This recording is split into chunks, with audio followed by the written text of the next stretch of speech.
Rod, si Marvin.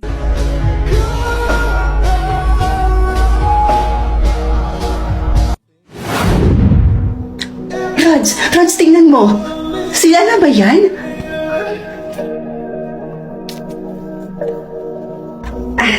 Oo. Sila nga yan. Jackpot ka, be. Ay, yayaman tingnan, no? Sabi naman sa'yo, di ba? Kaya nga na-appreciate ko na nag-set sila ng ganito eh. Siguro, baka gusto pa nila na mas makilala ako bilang mapapangasawa ng anak nila. Rods. Ay, hello po. Wag na. Hindi yan ang pinunta ko rito.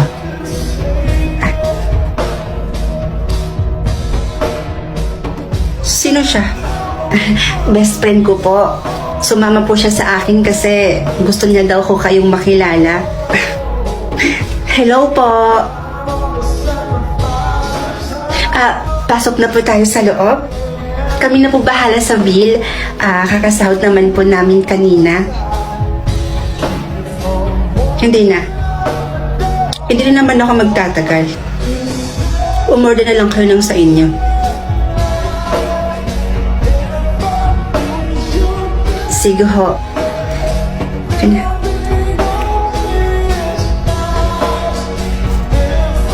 May konti lang naman akong sasabihin tungkol sa anak kong si Marvin. Huwag po kayong mag-aalala, tita. Alagang-alaga ko po siya sa bahay. Lumaki si Marvin sa may malaking tahanan. 3 ang yaya at nakakakain ng higit sa 3 beses sa isang araw. At nasusunod ang lahat ng mga gusto niya. Ngayon, independent na po siya. Marunong na siyang maghugas ng plato, marunong na siyang maglinis, maglaba, at marunong na din po siyang magluto. Which is not good for him. Po? Hindi na ako magpapaligoy-ligoy pa, Rods. Hindi kita gusto para sa anak ko. Pero tita, nung kasama ko po si Marvin, sinabi daw po ninyo sa kanya na boto daw po kayo sa amin dalawa. Siyempre sasabihin ko yon. Wala eh. Mahal ka niya. At ayokong sumama ang loob ng anak ko. At ayoko rin hindi kami magkasundo ng anak ko nang dahil lang sa babaeng katulad mo. Kaya ako na ang nakikiusap sa'yo, Rods. Dahil ang gusto ko para sa anak ko, makahanap siya ng babaeng mayaman, katulad namin, katulad niya, at higit sa lahat, ay magiging masaya siya sa babaeng mapapangasawa niyang mayaman. And I made a research about you.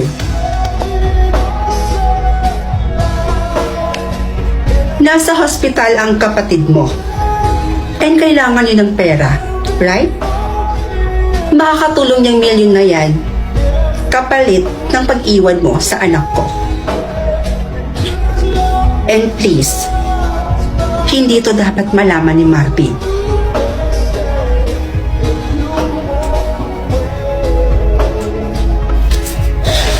O teka, saan ka pupunta? Ibabalik mo yung cheque? O pupunta ka dun sa kapatid mo para bayaran yung bill niya?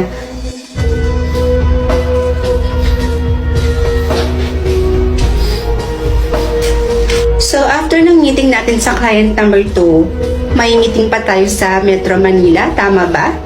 Oo, tama. Ano gagamitin natin? Yung sasakyan ko na lang ba? Yeah. Dara. Rod, si Marvin.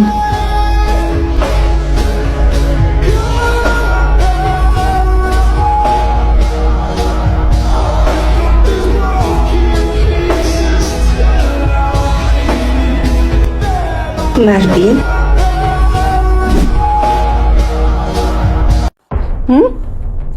Choose someone to die today. Rapist? or your father?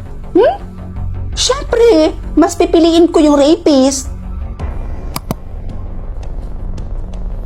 Nay, alis na po ako ha. Papasok na po ako sa school. Anong oras na po kasi? Baka malate na ako. O sige anak, mag-iingat ka. Lalo na sa puting ban. Nangunguha pa naman yan ng pangit. O siya, sige Nay. Oo po, papasok ka na ba ngayon sa eskwelahan? Opo Lolo, papasok na po ako sa eskwelahan. Ba't ngayon lang po kayo pumunta dito? Napadalaw yata kayo. Ay, mano po pala. Kaawaan ka ng Diyos. Nga pala apo, nasa bahay niyo ba ngayon yung nanay mo? Opo, nasa bahay lang si nanay nagpapahinga. Bakit po, Lolo? Pupuntahan ko lang at kakamustahin na din. Sige po. O siya, sige apo, pumasok ka na. Oo nga pala, anong oras na? O siya, Lolo, alis na ako ha. Papasok na po ako. Sige apo, mag-iingat ka. Sige po. Bakit kaya ganun? Ba't iba yung pakiramdam ko kay Lolo? Bakit na kaya hinahanap si nanay? Beshi! Uy, Bes! Kamusta? Sino ba yung pinili mo? Yung sa akin kasi, Bes, piliin ko daw kung sino yung gusto kong mamatay ngayon. Tapos, yung choices, rapist or your father. Siyempre, pinili ko yung rapist. Dapat lang yung ginawa mo, Beshi. Kasi kahit papano, nabawasan naman dito sa mundo yung mga ganong klaseng tao. Kaya nga. Uy, Burikat. After ng class, gala tayo. Punta tayo sa mall. O sige, libre mo naman yan kaya go ako dyan. Sandali lang, Bes, ha? Sasagutin ko lang, tumatawag si nanay. O sige lang, Besh. O hello, Nay, napatawag po kayo. Anak, ang lolo mo. Umuwi ka dito ngayon, bilisan mo. Ano po? Emergency. Si Lolo? Ano po nangyari kay Lolo? Anak, Dasiga, umuwi ka na dito ngayon. O sige po, Nay. Sige po, uwi na po ako dyan ngayon. Besh, uwi mo na ako, ha? May emergency lang. Sige, Besh. Go lang, go. Ingat ka, ha? Sige. Nay, kamusta si Lolo? Ano po nangyari sa kanya? Anak, patay na ang lolo mo. Inatake siya sa puso. At may tao daw na pumili sa kanya para mamatay. Ha? Sino naman daw po yun? Inaalam pa ng mga pulis. Pero wag kang mag-alala, anak. Kapag may balita na at nalaman na kung sino yung taong yon, babalitaan kita, ha? Sige po.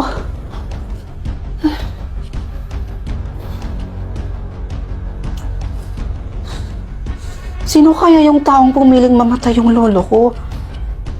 Kung sino man siya, sana kalmahin siya. Anak! Oh, Nay, kamusta po? Nalaman na po ba kung sino yung pumili kay lolo para mamatay? Oo, anak. Alam na kung sino ang pumili sa lolo mo para mamatay. At ikaw yon. Ikaw ang pumili sa lolo mo para mamatay. Ako? Bakit ako? Nay, hindi ko po yung magagawa kay lolo. Anak, nagkaroon ka ng choices kanina. Alam ko yun. Pero bakit pinili mo yung lolo mo para mamatay? Anong klaseng apo ka? Choices? Pero, choose someone to die today. Rapist or your father? Siyempre, mas pipiliin ko yung rapist. Nay, hindi po ako yung pumili kay Lolo. Dahil yung choices po na napunta sa akin, piliin ko daw kung... Tama na. Hindi ko kailangan ng paliwanag mo dahil klaro na sa akin ang lahat. Wala kang kwentang apo. Nay,